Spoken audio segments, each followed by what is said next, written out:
What's up, humans, and welcome to a new Psicoactivo. Happy Sunday, everybody, and happy Father's Day for everyone. Yesterday, I didn't do a video. I posted something about it.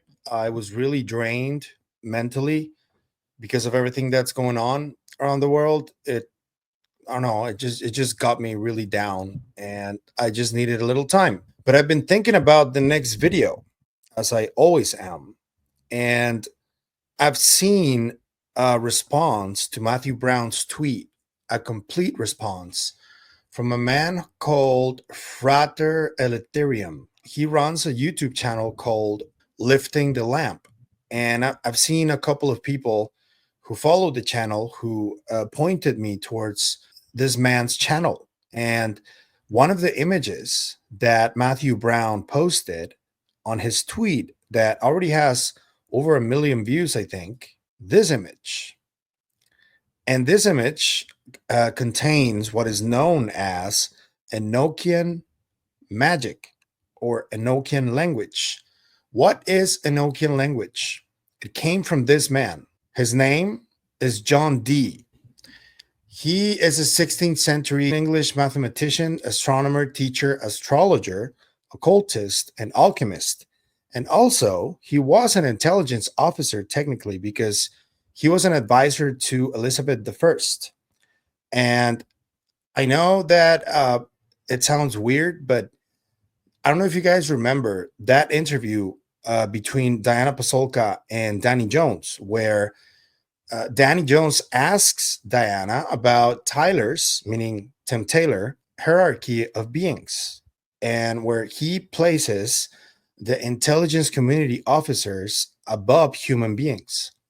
This is one of the reasons why it's like that, because John Dee, who allegedly created this Enochian language, it's a constructed language he created with his colleague Edward Kelly. And this language was recorded in their private journals in late 16th century England. The term Enochian comes from Dee's assertion that the biblical patriarch Enoch had been the last human before Dee and Kelly to know the language. And if you know the name Enoch, it comes from the Book of Enoch. It's one of the most famous books in history. It's an alternate Bible, essentially. Here's Edward Kelly, too.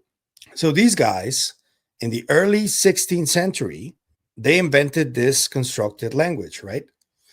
But something happened after the 16th century that I think comes and originates from them.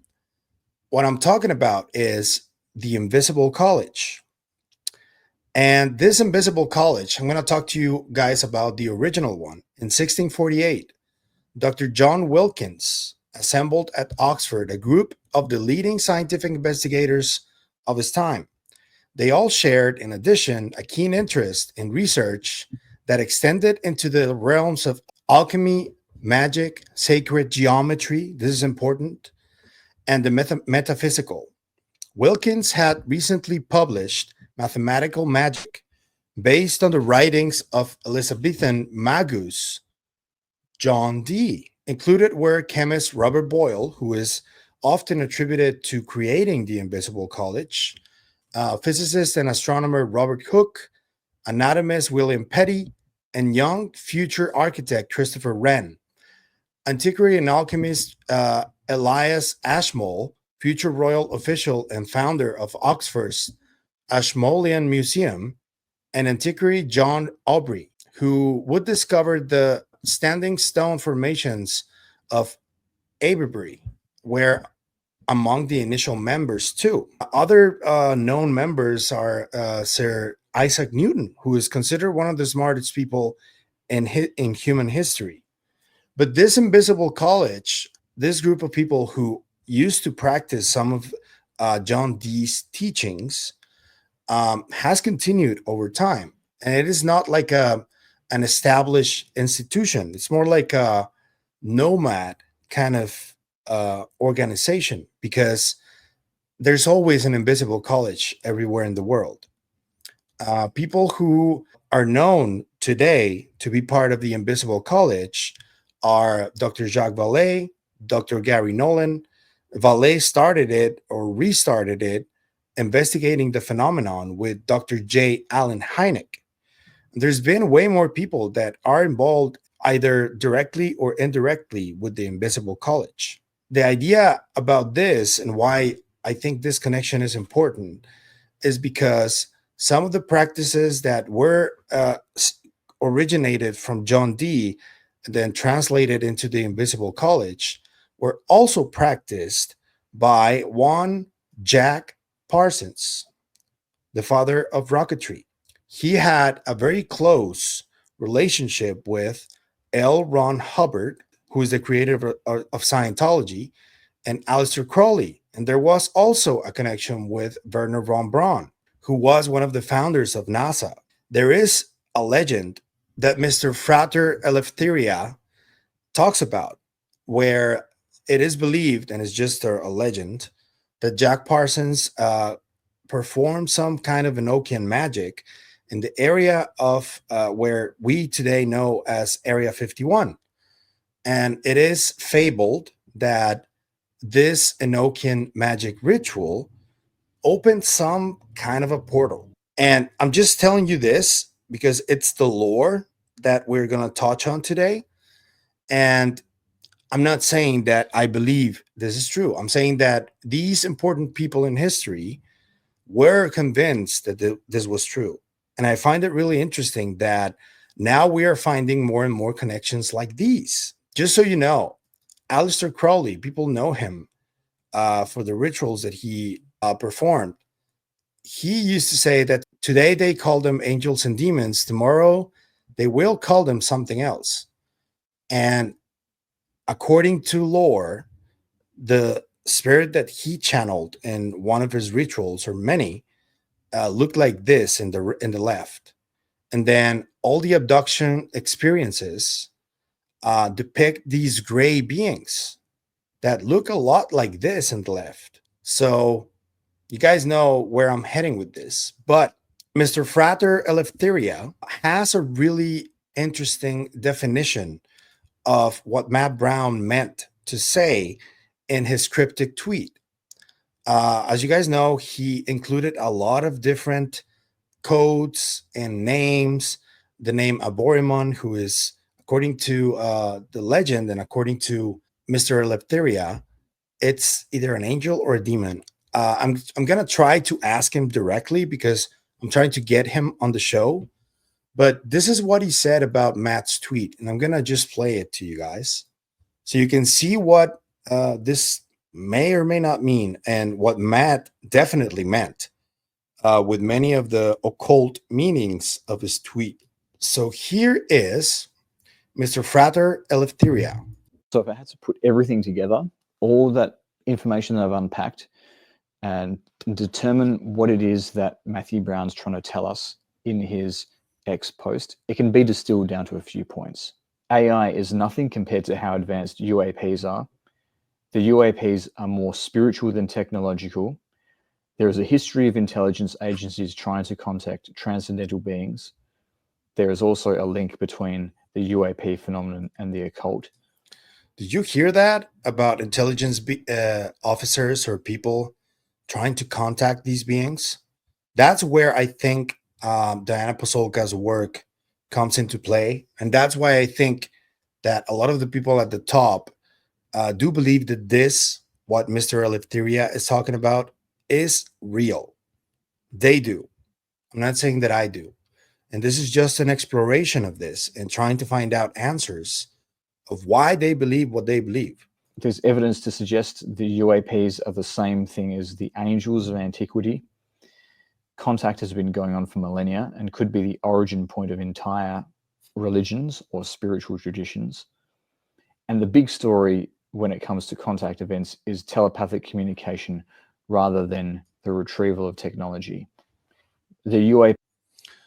Okay, so this goes into what I've been trying to look into for a while, and that Dr. Pasulka talks about in her books, American Cosmic and Close Encounters, because she talks to Mr. Tim Taylor, Dr. Tim Taylor, and he expressed to her that he gets these downloads.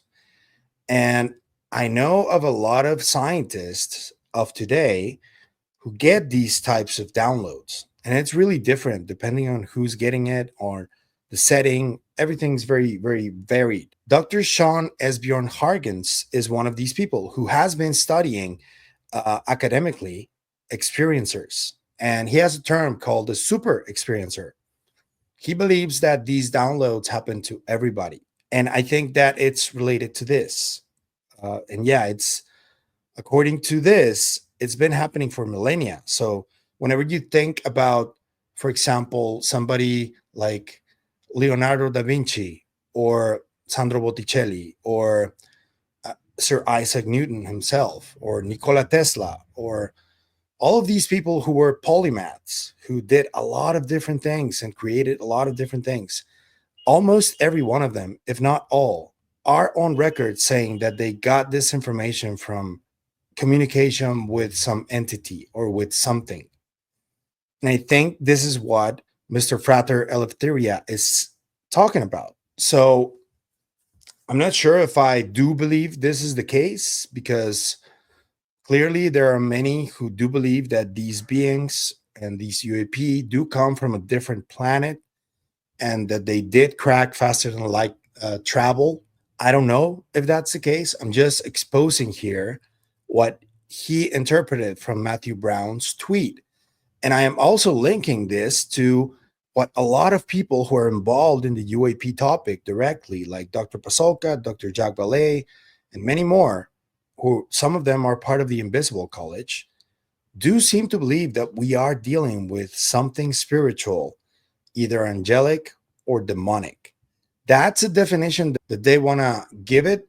But I think that's just a definition. They don't really know what we're dealing with. They just know that it may be spiritual in nature. And some of these objects, at least, could be this. This may not seem very Fortean to some of you, but everything is interrelated.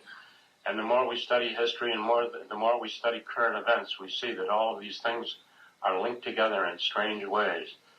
That the UFOs, as most of you know who have read my books, I don't think they're extraterrestrial at all. I think they're definitely tied to the human race and that they react to things that are happening to the human race. I don't think they're vehicles. I think sometimes people see what appears to be vehicles, but they're really hallucinatory. And no matter how reliable the witness is, what they see can be questioned. The same is true in many of our Bigfoot cases and the strange monster cases, that the people see some image that's planted in their mind, and the creature itself probably doesn't exist at all, at least not as the creature that's seen. When I was in India, I was impressed at the number of people who were seeing the Indian gods, multi-armed gods and all. Whatever your belief is, these manifestations are going to assume that form. So here, UAP or angelic contact phenomenon also says a lot about our own potential as human beings and our ability to manipulate reality beyond this dimension. There's lots of allusions to gateways into other dimensions and a lot of apocalyptic overtones in what Brown is saying, particularly with reference to the angel of Borimon. And really, I think what Matt Brown is alluding to here is the end of the black iron prison that is currently oppressing all of us and a mass awakening of humanity. What does this sound familiar to? What Chris Bledsoe has been talking about, that he doesn't think it's necessarily going to be like the end of everything. He thinks it's going to be some kind of a new awakening. I think that Frater Eleftheria is talking about this too, and this is what he means. At least that's my interpretation of it. If you have something else, leave it in the comments. And understanding the full history of our communication with these beings is a part of that process. Yeah, so there's that. But I also want to share with you this conversation that Pasulka had with Danny Jones about the hierarchy of beings. And I want you to pay very close attention, because this really ties into some of the stuff that Matt is saying and some of the stuff that Frater is saying. Tyler described a hierarchy of beings. How do you make sense of that? Well, it's really interesting to me. So Tyler's information about the protocols I thought was so good and interesting and helpful that I asked him to guest speak in my classes. Oh, really? Yeah, prior to the publication of American Cosmic. So he would guest speak in my classes, and my students loved him, by the way. So he would, it would be standing room only when he was around. And students would come, and pack into my classes. And he would basically talk to them about their own, lives and what they were interested in doing and that type of thing. And during the time period, he was really open about his beliefs. And part of what he used to say was that there was a hierarchy of beings. And he placed God at the top. He was Christian. And then he placed angels below God. And then he placed beings like off-planet beings. He called them off-planet beings. So this leaves both options open, according to Tim Taylor, that, yeah, there are angels, but there are also, according to him, or maybe off-planet beings. So both things could be happening. That's wild. And then he placed, and this is where it gets really weird to me, factions in the intelligence community, and then normal humans. Factions in the intelligence community, this is where I make the connection that, yeah, people like John Dee, people like Jack Parsons, people like Dr. Jacques Vallée. And the term Magonia came from the writings of the Archbishop of Lyon in the 9th century. He was writing against the superstitions of the time. He was a skeptic. And he said that one of the things that people believed around Lyon was that there was a magical land above the clouds, which is where the cloud ships came from. Well, what cloud ships? Well, those were obviously physical things that people saw coming from the sky. Not only that, but there were people coming out of those cloud ships. And he said one day the crowd in Lyon brought him 4 people, 3 men and 1 woman, in chains that they had captured coming out of one of those cloud ships, and they thought they were witches. So they were going to kill them. And he preached to the crowd that this could not, that they could not have come out of a cloud ship because there was no such thing. And of course he was arguing as a theologian that witches did not have enough power to affect the weather and atmospheric phenomena, that this was something that would take away from the majesty of God. And that was his argument against the superstitions of the time and against Magonia. And I thought it was such a great story that I called my book Passport to Magonia. Oh, wonderful. And who knows who else, Tim Taylor himself, they are actively seeking for this contact and this knowledge and these downloads, which are a thing, according to these people.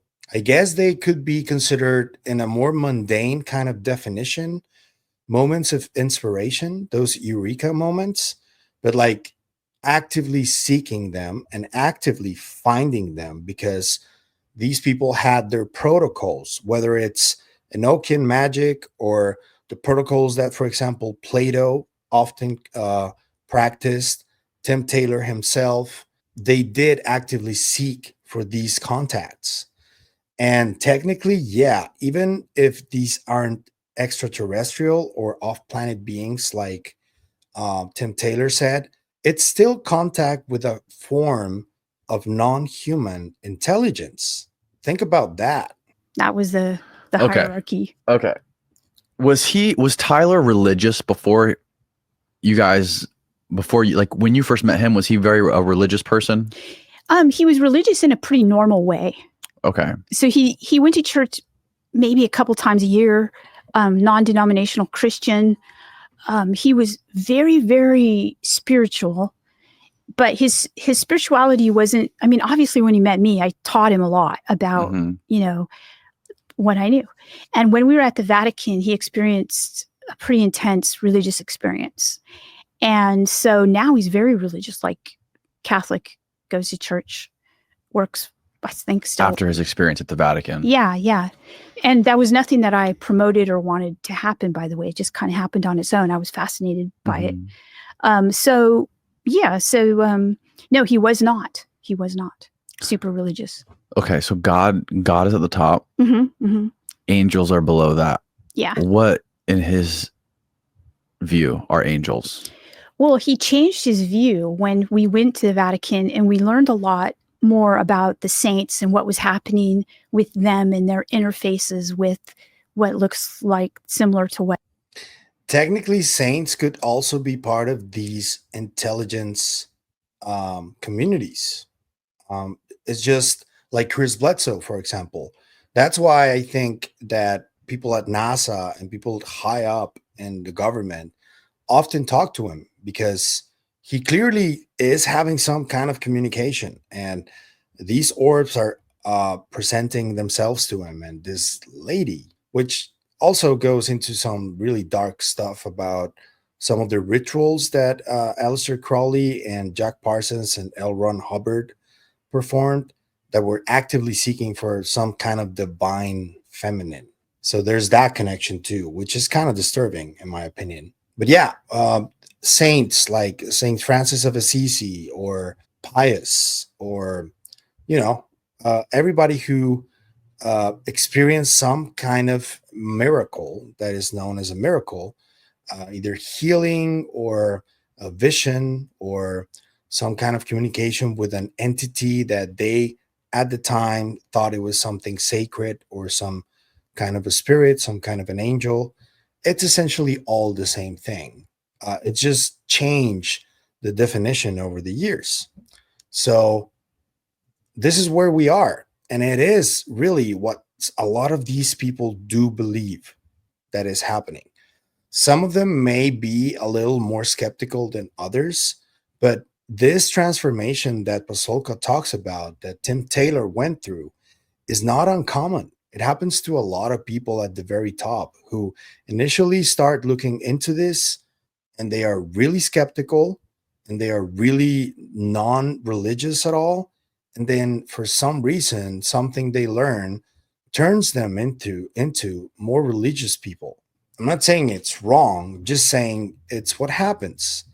And I mean, I would have to really go through something really, really strong in order to become that religious. And I already went through a decade-long psychedelic trip and an NDE. So it's going to take a lot for me to become really religious. And I don't think it will happen. I do, however, respect other people's beliefs, whether that is something related to religion, something related to Hermeticism, something related to other types of mysticisms, Buddhism. I respect everybody who believes in something, as long as those beliefs are not interfering with human evolution or are not evil in nature, are not there to harm others or to harm nature.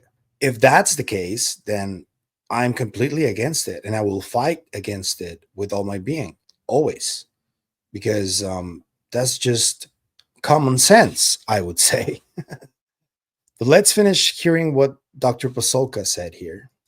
To what people are saying when they have UFO experiences today. And he started to understand it from a broader perspective.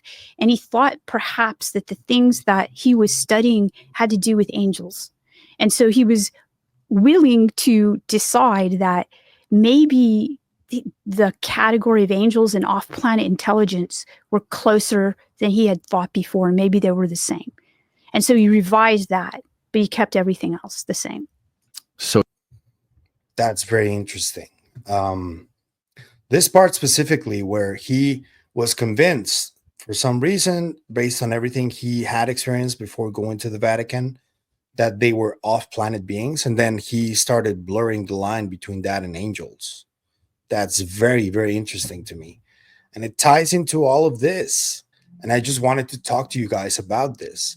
There's another part, another video that my friend Vinny Adams from Disclosure Team, he interviewed Lou Elizondo and Diana a while ago, a few months ago. And there was a part where Diana talks about this disclosure moment and how it may affect people who are very religious. And I think that her response may surprise more than one. And I happen to agree with her, although I'm not religious at all. So I just want to show you this. Well, I'm not okay. So not knowing what's going to happen, it's good. It's hard for me to answer the question, but I have had conversations with people who want to ask me about how will people deal with some type of event like that should it happen. And especially they ask me about how will people who are religious deal with it. And I've talked first, I've been in religious, communities of religious people my whole life, and have studied all different kinds of religious, like religious studies has been my life. And I would say that for very orthodox people from different faiths, be it Buddhism, Hinduism, Judaism, Islam, Christianity, I would say that for them, they're going to be all right because they already have a framework. And I'm talking about people who actually are, when I say orthodox, I'm talking about people who believe in the angels and believe in those things and believe in the beings that are not human, non-human intelligence, basically. For the people who just go to church for kind of because it's a habit, they're going to have an issue. Like they're going to have the issue that I had really when, as an academic, I started to study this, and I was all of a sudden surrounded by scientists who studied it as real and showed me evidence, and I saw their lives and how they lived, and that's shocking. They'll be shocked, but it's not a shock they can't get over. Very, very interesting from Dr. Pasulka, who I am dying to have on the channel. I hope I can get her eventually, especially with how the conversation is going right now, because a lot of what she talks about is very relevant today. And it's very interesting to me because I see a part of the UFO community that is very dead set on this being completely explained via science, hard science. They ask for evidence constantly. And yes, science is one of the most important aspects of the human experience, and nature as well, the nature experience. And yes, evidence is very, very important, but there are other aspects of life and other aspects of nature that science still hasn't been able to fully understand and explain. And I think that parts of the UFO community who are very, very atheist and very anti spirituality and very judgmental against those who are, those are the ones that are going to go through the most important ontological shock. And I'm just here to tell you guys, it doesn't really have to be that way. It just takes for you to be more open minded about these things and just be aware that it may not be what you think it is. And if your horse isn't winning right now in the disclosure race, which is pretty stupid if you ask me, don't feel despaired. I think that as long as you find out what's going on, that's all that should matter to you, regardless of what framework that is. But yeah, the people that are more materialistic and that are more hardcore asking for scientific evidence, hardcore material scientific evidence, those are the ones that are going to struggle the most, just like Dr. Pasulka is saying here. Even she struggled, and she's a religious studies professor. But yeah, she was suddenly surrounded by scientists who believe in this and believe that they're dealing with angels, demons, and all this. And she did go through a shock, but she has to, as everybody, she had to remain open-minded. And now she's fine. Look at her. So I guess video is partly also to send you guys that message that maybe it's not going to be what you expect whenever the truth completely comes out. And maybe all of this history and esotericism and Enochian magic and all this stuff, maybe they were doing it for a reason. And we don't know if it's real, but I think it's worth exploring, at least just to have everything on check. But let me know what you think about this in the comments. I think it's a very fascinating subject. Again, I'm not saying that I believe in this. I'm saying that there are people who are important in history who did believe in it and who did practice some of it. And what Matt Brown wrote, although it was mainly just a taunt against Elon Musk, a lot of the esoteric connections he made are interesting and should be explored. And I want to thank Mr. Frater Eleftheria for allowing me to share this a little bit more and just to give my correlations that I made. And I hope I can have him on the show soon. Thank you. You guys should go check out his YouTube channel. It's called Lifting the Lamp. I'm going to leave links to everything in the description so you guys can check it out. And I'm going to leave links to Vinny's show and to Danny Jones' show and where I got the information from the original Invisible College, which is really interesting. And also links to the John Dee stuff, because that's, I think, where part of this originates from. Part of this alleged communication with non-human intelligence, which was known differently at the time. But I think it may be the same. Let me know what you think. If you like the content you see, I'm going to ask you to like, share, comment, subscribe, and hit the bell icon. That only costs you a few seconds. It's free, and it is what helps us the most. But if you want to support us in any other way, I'm going to leave you links in the description. Take your pick. You can also become a member, or you can support us through KGRA. Anything you choose to do is always appreciated. So thank you. That's it for me today on this video, but I'll see you guys in the next one. Remember, stay curious and inquisitive, like Frater Eleftheria. Always. Bye.